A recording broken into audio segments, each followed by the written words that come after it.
fan de mon cœur. Nous sommes dans le mois de mai. Aujourd'hui, c'est le 8. La semaine prochaine, nous commençons donc 10 jours de prière. On va commencer le vendredi, le 13. Et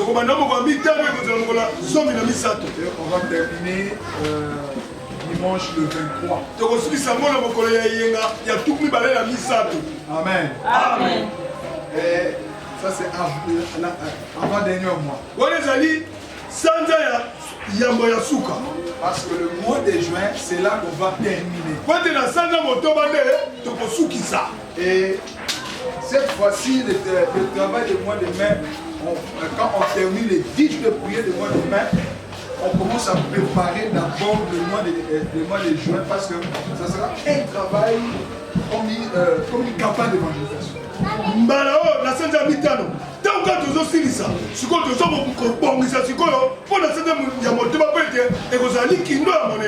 On va d'abord commencer à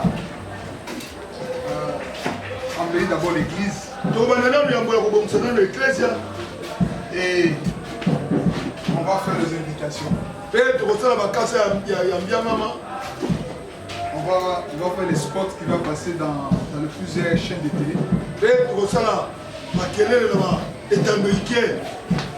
Pour préparer cette activité.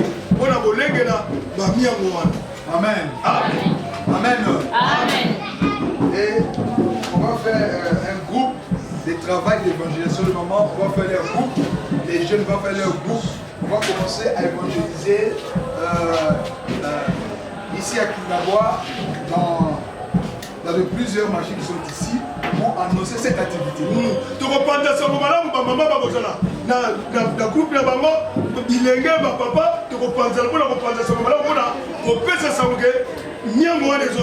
On va terminer cette église de prière vraiment avec un éclat.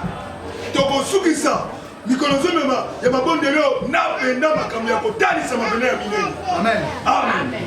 Quand on termine le 10 de prière, on ne va pas se reposer. Et chaque équipe, chaque catégorie d'équipe dans l'église, on va commencer à préparer. Donc, sur le plan spirituel, on doit préparer nous tous. Personne ne va fuir l'église. Amen. Même si on va fuir l'église, on va toujours le pousser pour te dire rentrer, on doit préparer cette activité. Nous sommes sauvés pour sauver les autres.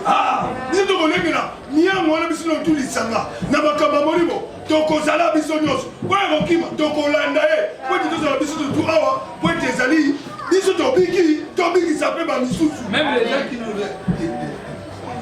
viennent pas, on va faire les suivis qui rentrent d'abord pour bénéficier de cette grâce. Amen.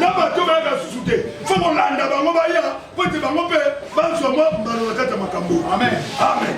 On va bouger cette fois-ci les Kingawa et aussi la ville de Kinshasa. Avec le peu de moyens que le Seigneur va nous donner. Alléluia. Amen. L'œuvre de Dieu, le temps de la fête, demande de l'argent. Demande de l'argent.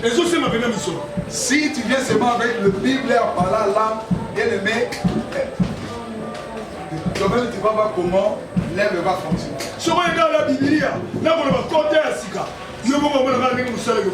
Tout dépend aussi de l'environnement que vous priez. Il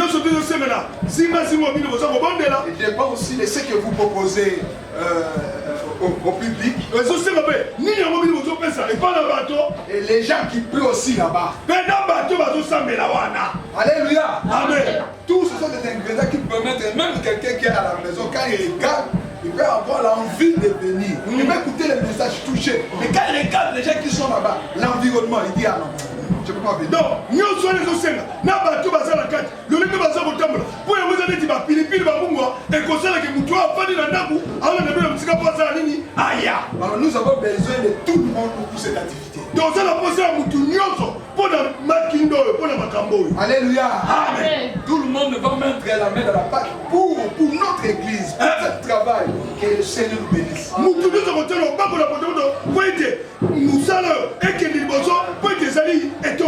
Nous sommes tous le partenaire pour cette œuvre de Dieu. Ce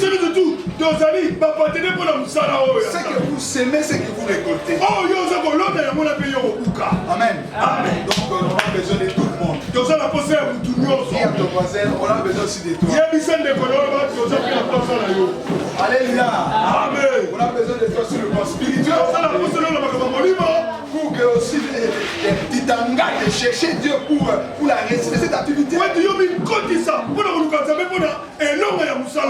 de toi sur le plan matériel. Pour que le besoin de l'église, ce qu'on a besoin dans l'église, toi aussi tu mets aussi la main dans la pâte pour réussir toutes ces choses-là. Ne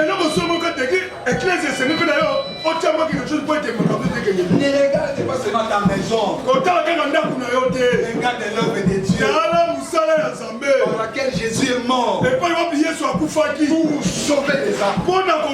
Il est parti au ciel et il nous a laissé pour continuer le travail.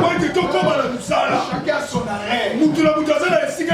Là où ta mission va terminer, tu vas laisser reposer. Les autres continuent. Nous sommes encore vivants. Nous sommes là pour travailler, pour gagner les âmes, évangéliser. Les promesses par laquelle Jésus ne peut pas venir sans que la parole de Dieu ne soit partagée de tout le monde. Il y a des âmes qui seront sauvées si toi tu te mets de pour aller le prêcher.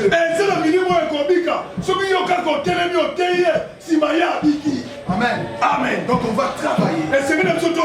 Et à partir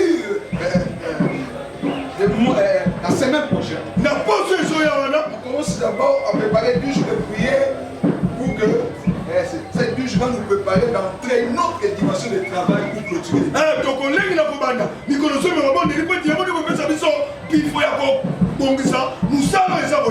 Et les sous-thèmes de mois de mai, on va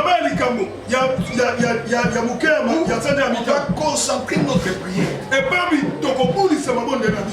C'est notre sous-thème de 7 mois de mai. Parce que le thème de 6 mois, seulement voir ta gloire. Amen. Amen. On ne peut pas voir la gloire de Dieu si vous n'êtes pas dans une autre dimension avec le Seigneur.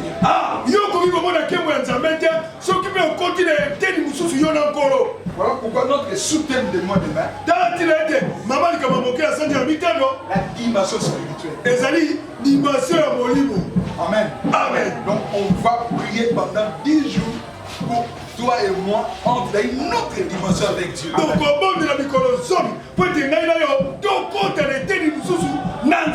Bien aimé dans le Seigneur, je vous en supplie au nom de Jésus.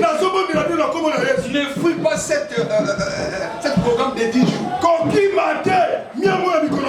Si vous ratez ce programme de 10 jours, tu vas regretter. Parce que le Seigneur va visiter beaucoup de gens. Le Seigneur va nous emmener dans une autre dimension.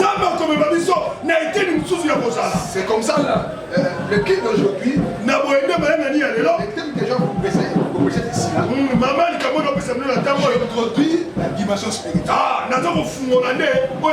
Et tu vas voir, tu vas quand même valider comment des choses spirituelles vont se passer pendant ces 10 jours ici. Alléluia. Amen.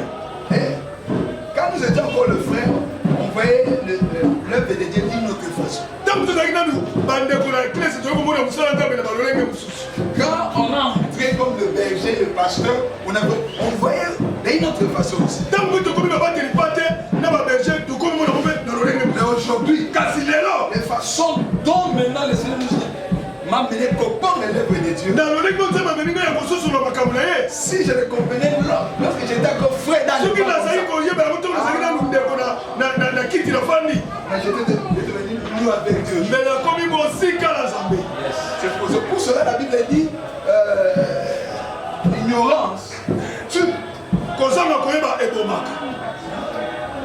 Mon peuple périt par manque d'ignorance. Mais vous avez de la chance. Vous avez de la chance. Parce que vous avez un père qui va vous donner des nourritures pour vous permettre de bien grandir et exceller dans la vie.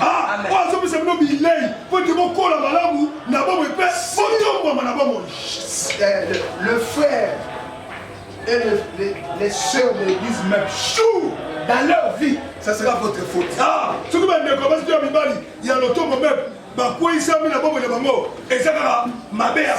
vous de cette génération ici. Je vous donne des choses que les autres églises ne mangent pas ça. Mais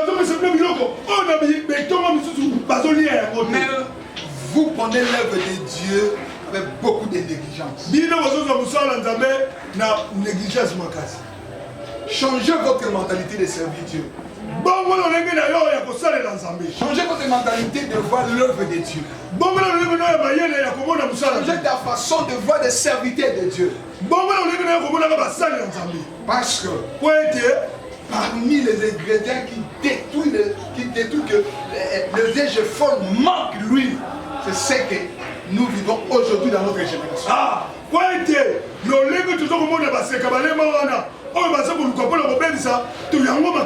on parle de vierges folles, ce sont des chrétiens nés de nouveau.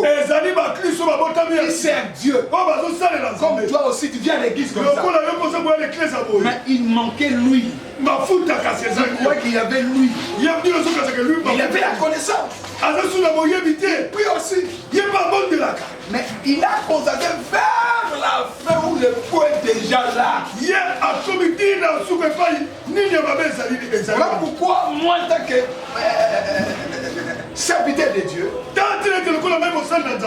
je sonne la trompette pour que l'église du Seigneur, les enfants de Dieu ne manquent pas l'huile. Si vous manquez l'huile, portez de la repentance, cherchez Dieu, servez Dieu. Parce qu'il y a encore du temps. Où sera là?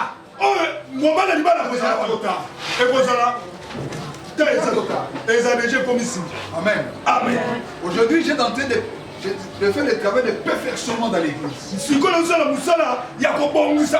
Mais ici, là, Dieu va m'emmener maintenant pour faire le travail d'édification de l'église.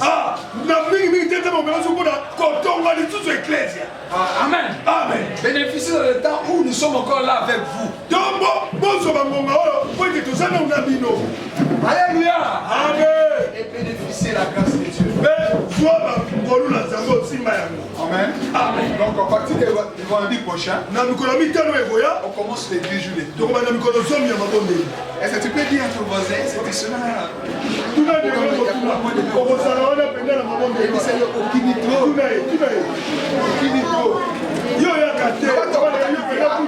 Attends, il y a un bali bosso pour ça. Quand on va payer, on va prendre la maman qui base. On va payer elle. Fais le pays. On tire le dame. Nous avons mal à bosser à moi. Soit la qui m'a dit, tu vas l'amener dans le putain. Nous avons mal à bosser à la vie. À la bosser à la vie. À la voir Jonas cité. Et puis ça y est, va passer on dit que vous avez Jonas cité. Nzambe à la bosser. Tant qu'il y a un pas Nzambe, tu vas monter au Canada pour la vie. Les gens vont pas pousser à ça dans le temps pour m'avoir fou. Parce que ça dit. Ce qu'il y a banni à ça dans le temps pour m'avoir pelé au fou. Alors Jonas, Nzambe na posa na ye. Comme ceux qui m'ont prié, veillez, le Seigneur a besoin de lui. Sa place ici à l'église. Si quand les gens disent ah on est tombé. Aya, à la maison tam. Aya, otanga. Ah, il y a des gens qui vont passer sur la maison tam. Il y a qu'à otanga à l'église. Otanga au sein de la table. Ah, vous avez la main pour la Nzambe on a dit soir. Il dit que Aza jeune, Aza, on a besoin. Aya, aya quand n'est pas Aya. Nzambe occupé. Nzambe a posé. Amen. Amen. Amen. Amen. Ama frère nani frère msukule nani? Kama mbaya. Tengami balé ensemble.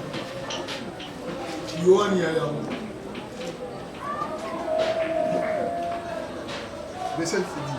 Pour vous, pour Nabino, L'onction que vous avez reçue de lui demeure en vous. et pas quoi? Oh, monsieur, pas de Ezakati Nabino. Et vous n'avez pas besoin qu'on vous enseigne. Bino Zazu Natina Tebala qui Sabino. Mais comme son onction vous enseigne toutes choses, Le coup n'est pas quoi, ils ont l'accepté de Magamnioso. qu'elle est véritable, Il y a Bosolo, qu'elle n'est point un mensonge, Ezalo Kutate, demeurez en lui. oh Ezakati Naye, C'est le enseignement que vous a donné. Ezalo Malakisi, oh yeah, après ça qui vient.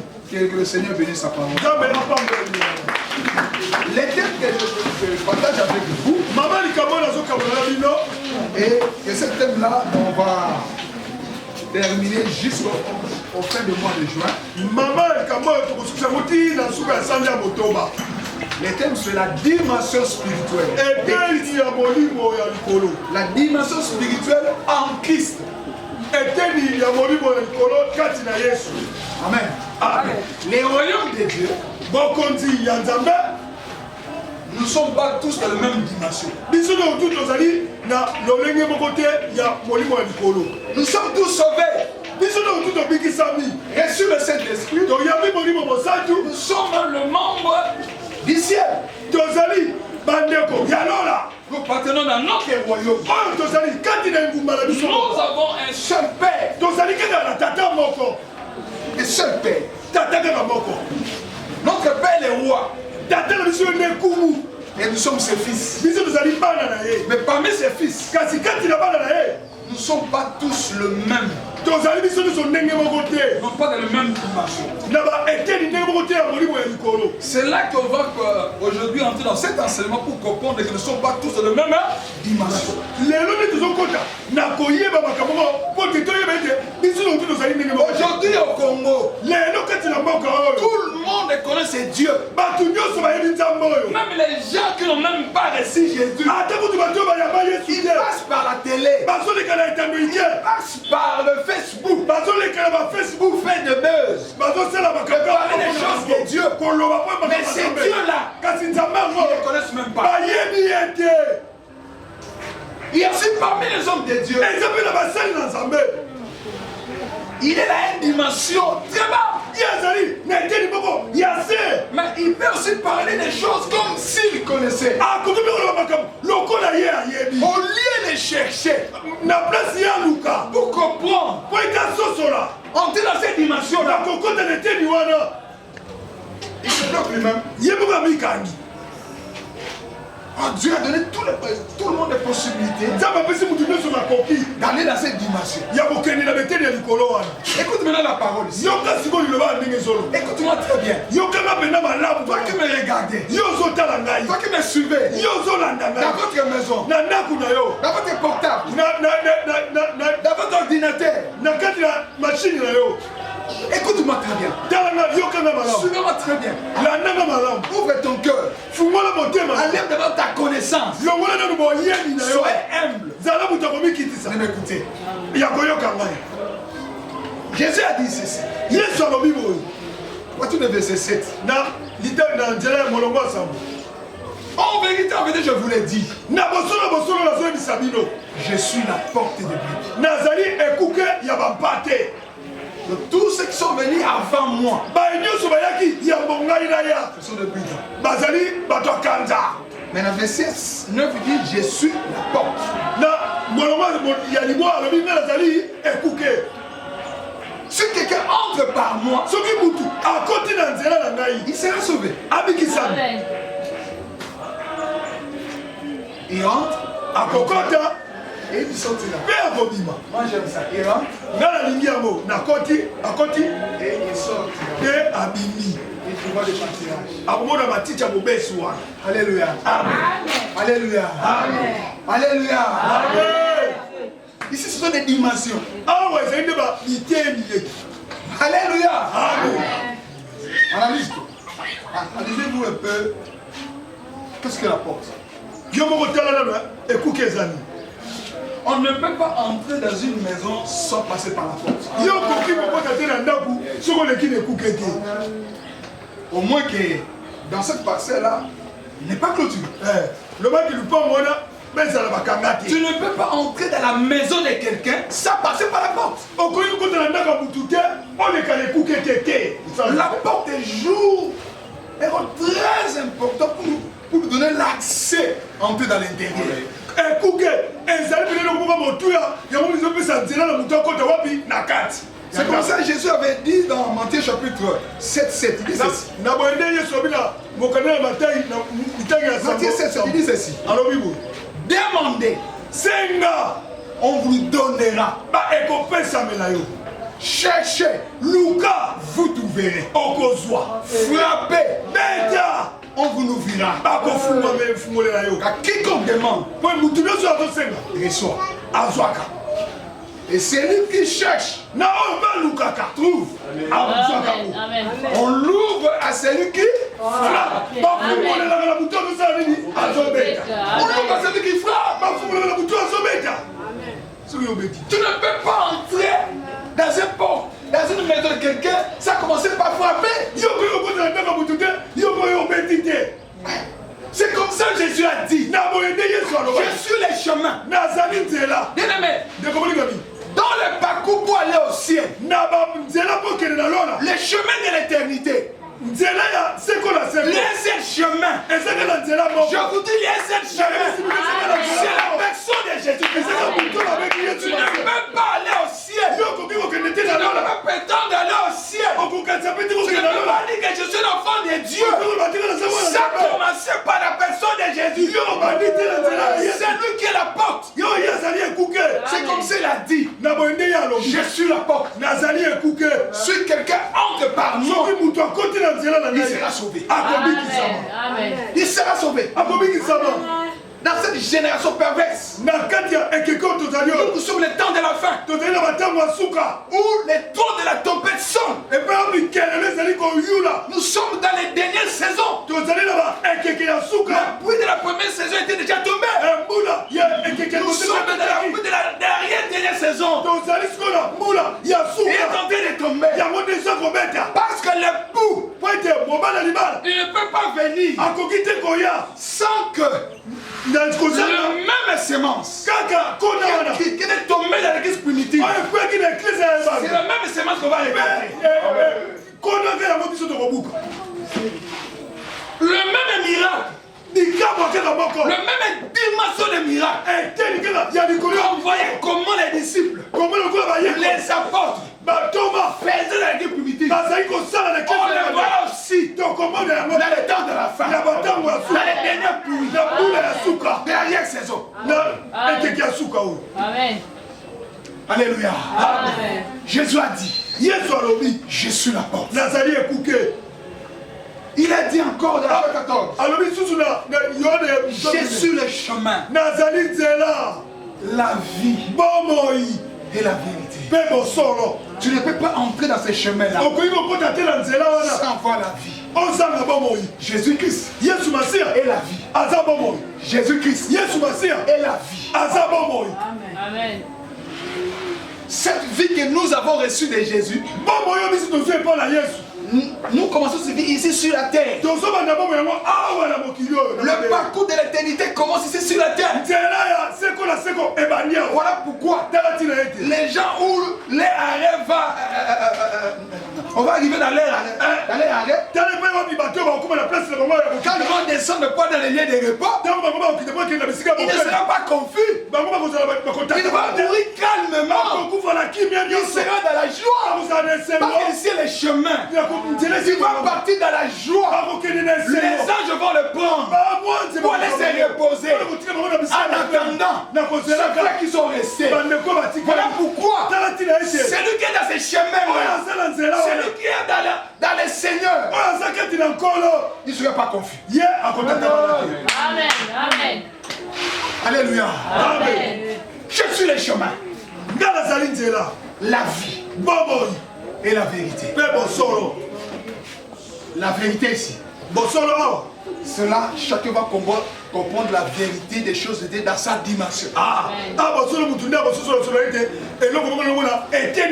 les façons dont vous frappez. Pour te permettre. Vous êtes sauvés. D'entrer et de sortir. D'entrer et de sortir. Alléluia. Amen. Là, je vais parler de ces choses-là à la fin. Je crois dans les deuxième partie. D'entrer et de sortir. Pour trouver quoi? La nourriture. Alléluia. Amen. Jésus-Christ est la porte. Et la porte est lieu d'accès.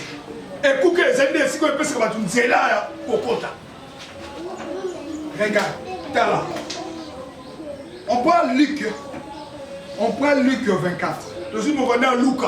Jésus était avec les disciples pendant 3 ans. Et il est mort et ressuscité. Alors il est venu maintenant le visiter. Il commençait maintenant à expliquer. Tu vois, tout ce que je parlais avec vous. Maintenant,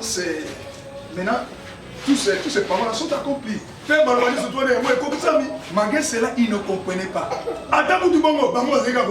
Il fallait que Jésus puisse entrer dans une autre dimension. Jésus a poumonné mes frères et sœurs. Pendant 3 ans. Dans le veillé. Pendant la journée. Pendant la nuit. Il est même transféré devant Jean et Pierre et Jacques. Ils ont vu Jésus dans une autre dimension. Mais quand il est mort, ils sont tous partis se cacher. Mais il fallait que Jésus vienne. Prends les Écritures. Luc 24. On prend à partir du verset 44. Il dit ceci. Luc 24 à partir du verset 44. Puis il a dit, c'est là ce que je vous ai disé. Voilà ce que je vous disais lorsque j'étais en... Ce sont les dimensions. La dimension de Paul. Ne pas ma dimension. Ne pas votre dimension. Mais il fallait que ces jours-là, Paul et Barnabas retournent à Jérusalem pour planir les divergences. Alléluia. Pour comprendre les grâces différentes dans les corps de Christ. Est-ce que quelqu'un me suit? Est-ce que quelqu'un me suit ici? Il fallait planir les divergences. Il fallait qu'il retourne à Jérusalem. Paul expose sa vision. Le message que Dieu a donné pour les nations. Les gens qui étaient les colonnes et l'assemblée, ils ont compris que pour cette affaire ici, on laisse Paul continue sa mission avec Barnabas. Mais nous restons pour les Juifs. On a plané les divergences. Parce qu'il s'est mis ensemble. Dans les corps de Christ, il n'y a pas la division. Les gens qui viennent soi-disant sauver le corps de Christ. On n'aide pas Dieu. C'est Dieu lui-même qui conduit son œuvre. Ne soyez pas ouza. Amen. Tu vois, je bougeais.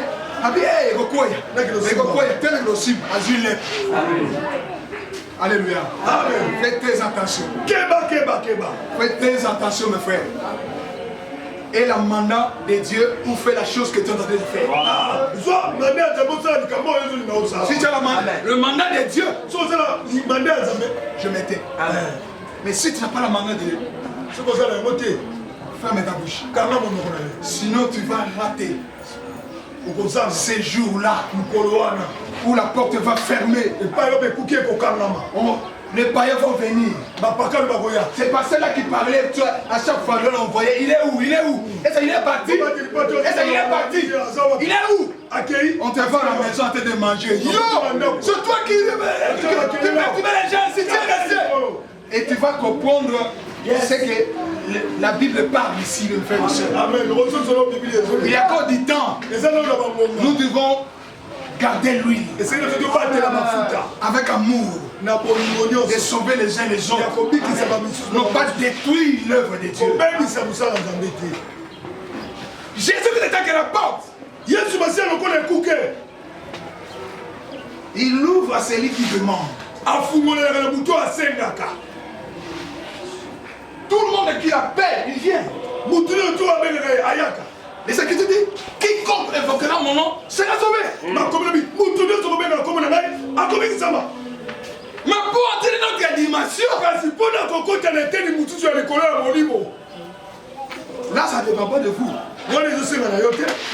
Toi frère, parce qu'on n'ouvre pas à l'extérieur. On ouvre quoi? À l'intérieur. On ouvre à l'intérieur, mon frère. Il y a un autre exemple dans la Bible. Élisée était avec son serviteur Géasi. Il se lève le matin, il regarde sur la montagne, plein de chevaux. Il avait puissance des Syriens. Ils sont venus pour envahir la ville. Pourquoi? Parce que le roi des Syriens, lorsqu'il part, il est en train de préparer quelque chose pour Israël. La dimension d'Élisée fait que Élisée puisse comprendre ce que le roi des Syriens parle, ne peut pas pour Israël.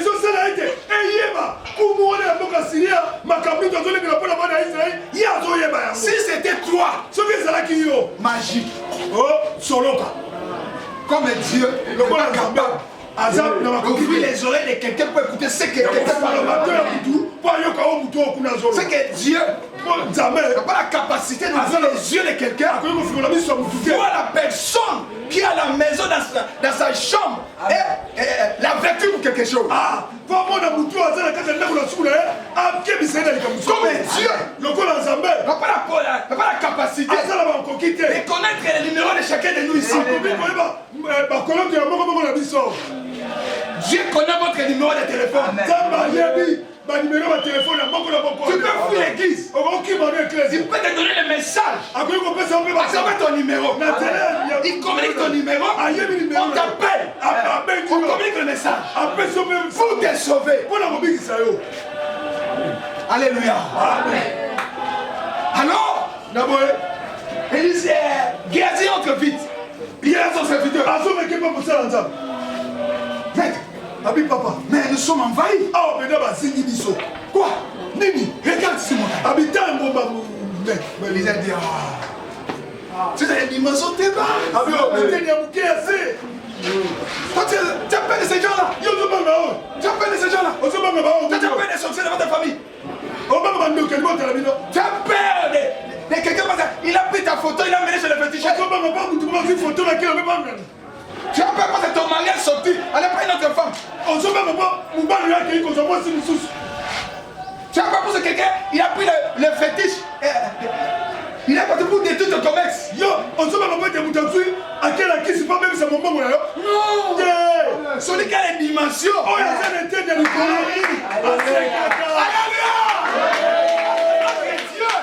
Il est dans des dimensions. Il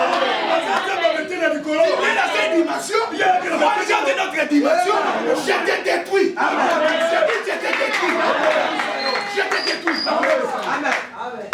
Si le diable a la possibilité d'avoir l'envoûtement pour que quelqu'un vienne fou.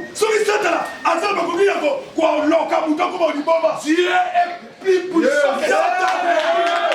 Dieu est plus puissant que Satan. Il a dit dans son serviteur.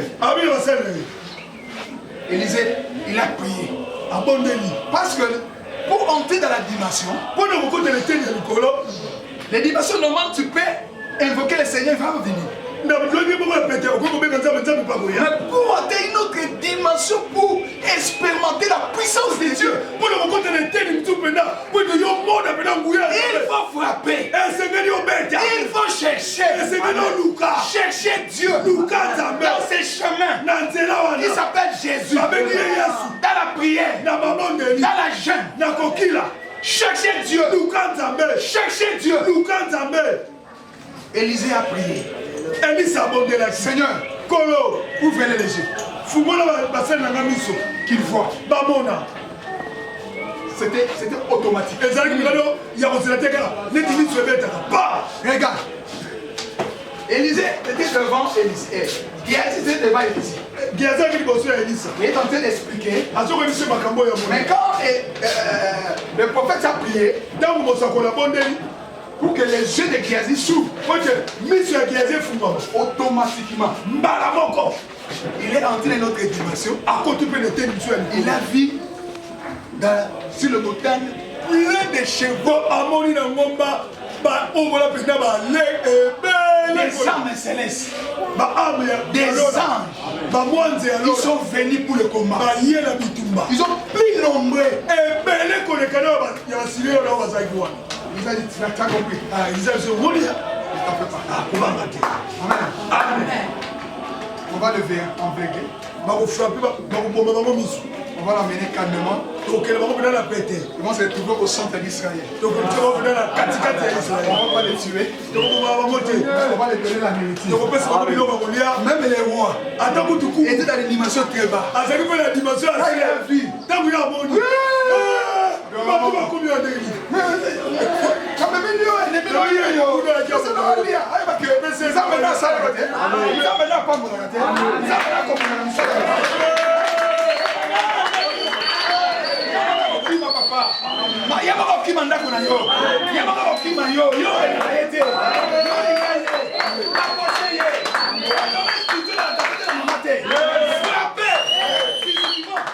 laisse Dieu faire son travail. Montre l'amour. Amen. Alléluia. Amen. Les yeux de Géasi s'est ouvert. Amen. Amen. Il est rentré. Bien aimé. Pour entrer dans une autre dimension des choses de Dieu, il y a des hommes et des femmes qui sont déjà entrés, qui sont déjà à ce niveau-là. Je vous donne un exemple simple. Avant, je donne cet exemple, je dis d'abord Somme 84.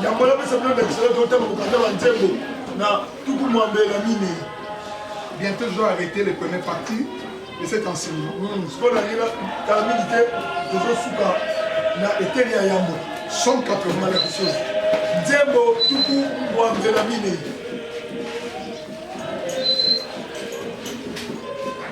Moi, je prends le verset 11.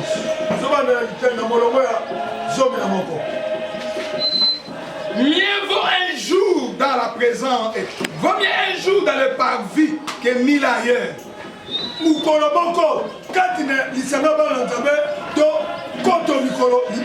Je préfère me tenir sur le seuil de la porte de mon Dieu plutôt que d'habiter sous la tente de méchanceté. Vaut mieux dans la présence de Seigneur que 1000 ailleurs. Parce qu'un jour, Élisée est entré dans quelques secondes de la présence de Dieu. Il a vu des choses. Il a changé sa foi. Il a changé sa façon de voir des choses. Sa foi est devenue ferme. Mais qui l'a ouvert? C'est Élisée.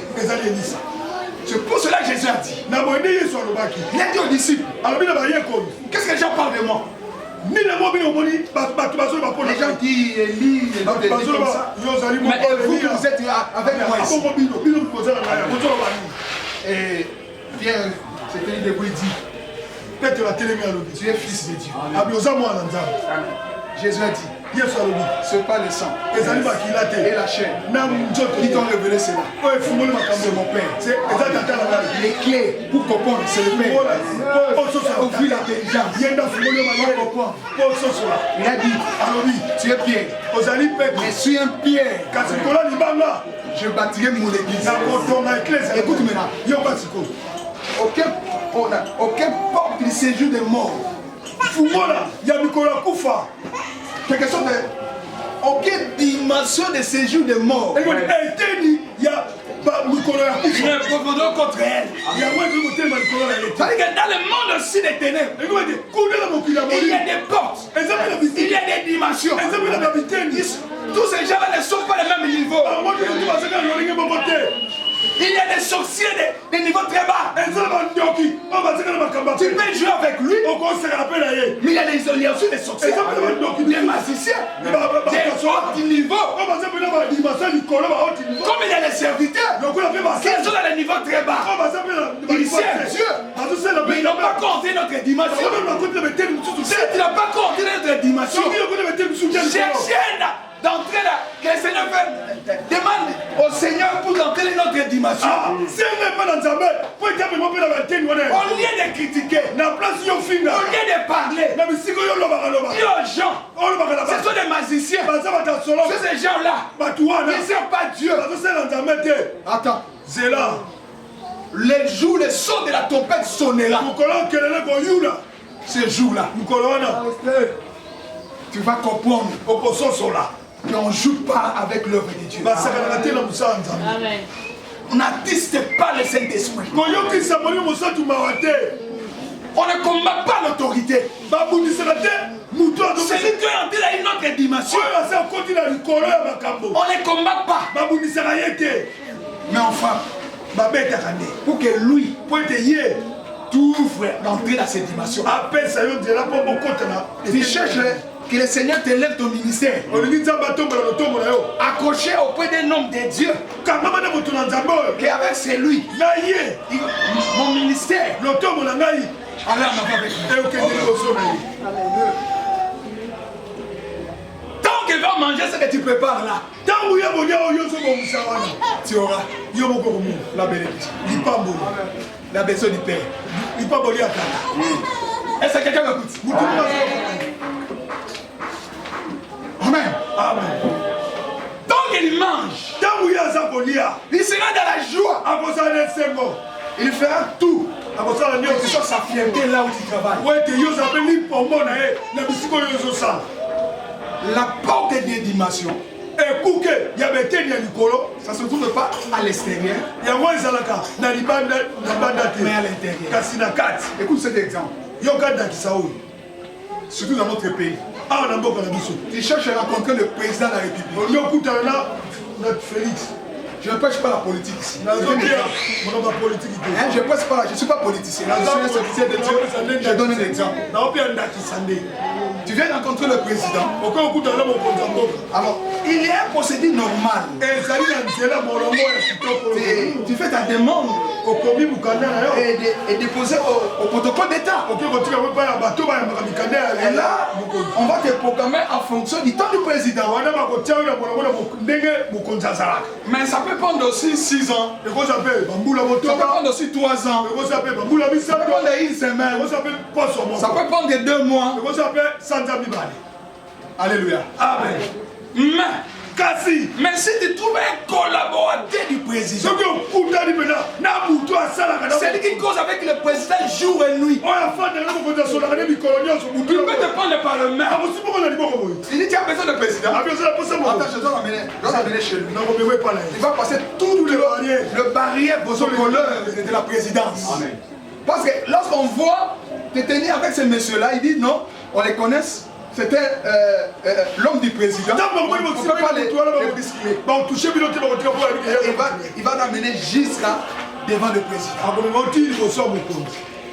Alléluia. Amen. Alléluia. Amen. Tu veux passer 1000 ans hier.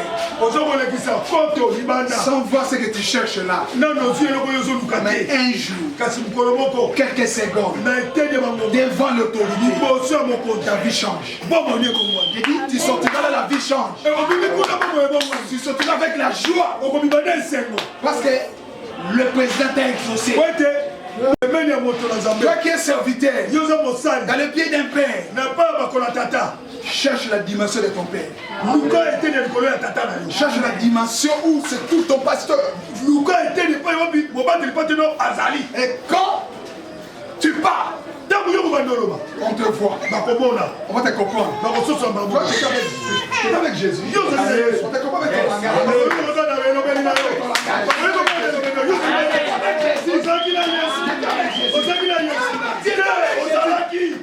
Non, t'es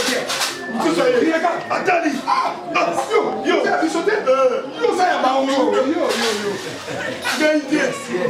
Que le Seigneur vous bénisse. Amen. Fermez les yeux. Et Yahweh, nanga mama. Et Yahweh, nanga mama Yahweh. Nanga mama.